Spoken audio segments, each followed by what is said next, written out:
Salama daholo androany dia izara aminareo hoe ahoana ary ny ahafahantsika mandefa na mi-exécuter JavaScript ivelan'ny navigateur. Ivelan'ny navigateur dia ny afaka manampy antsika mi-exécuter an'ilay fichier JavaScript antsika dia i Node.js.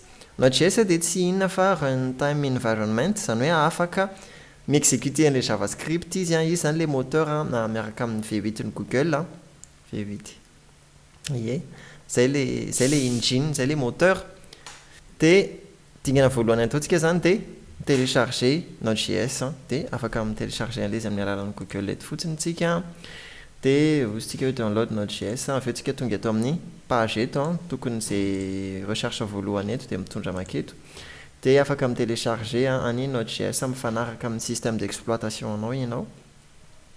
Avy eto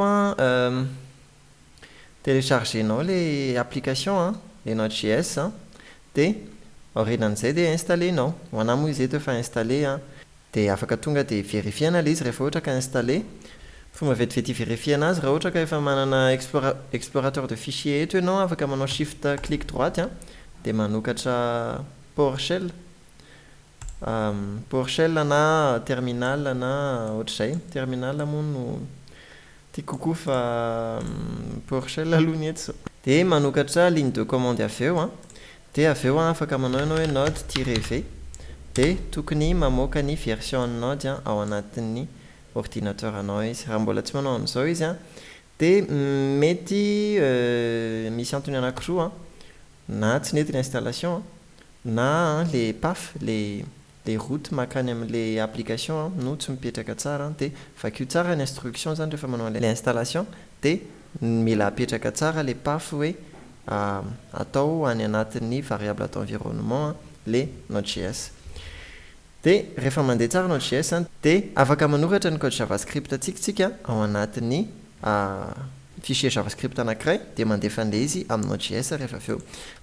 Mandeha ary amorona dossier eto ataoko hoe Node dia iny dossier iny tonga dia sokafako atao anaty VS Code avy hatrany.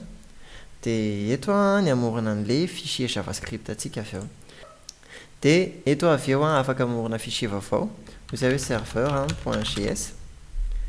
Dia ato anatin'ity anoratra an'ilay ligne anankiray efa haintsika ihany hoe console.log dia ataoko hoe hello from Node.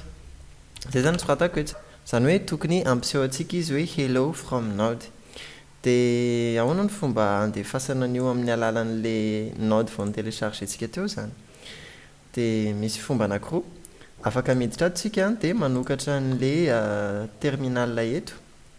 Na ihany koa afaka tsika tonga dia atao anaty VS Code no manao hoe terminal dia new terminal dia avy eto tonga dia manao hoe Node izany hoe or Node exécuter ity fichier ity dia serveur.js ny anaran'ilay fichier. Manoratra fotsiny hoe SER dia ataoko tab dia tonga dia fenoina ilay anaran'ilay fichier. Ataoko hoe entrée dia hitantsika hoe misoratra eto le zavatra nasiako ny login-le JavaScript teto.